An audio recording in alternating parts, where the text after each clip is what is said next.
ఈరోజు వాక్కాయ పప్పు చేసుకుందాం. ముందుగా ఇవి ఒక విజిల్ వచ్చేంతకు కుక్కర్లో పెట్టాలి. పెట్టిన తర్వాత కట్ చేస్తే గింజలు ఈజీగా వస్తాయి. పప్పు కూడా విడిగా ఉడికించుకోవాలి. దాని నుంచి గింజలు వేరు చేయాలి. ఇలా గింజలు తీసేయాలి.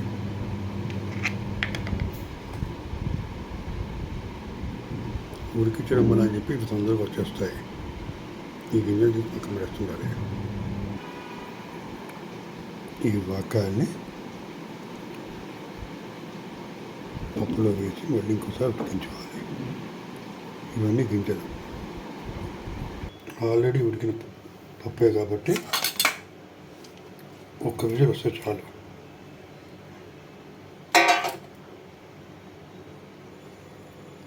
ఒక చెంచా కారం, ఒక చెంచా ఉప్పు వేసి బాగా కలిపి కుక్కర్లో పెట్టాలి.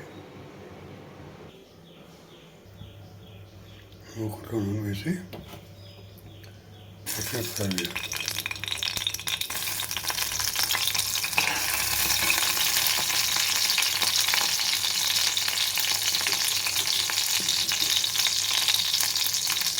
వెల్లుల్లిపాయలు,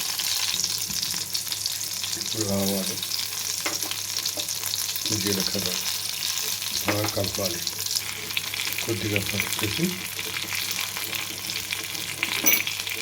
కరివేపాకు డబ్బులు కూడా వేసి కలపాలి.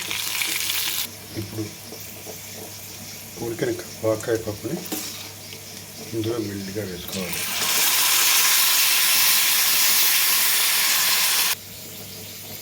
వాక్కాయ కొద్దిగా వగరుతనం కూడా ఉంది. వీటన్నిటిని సమతుల్యత సాధించడానికి బెల్లం వేసుకోవాలి.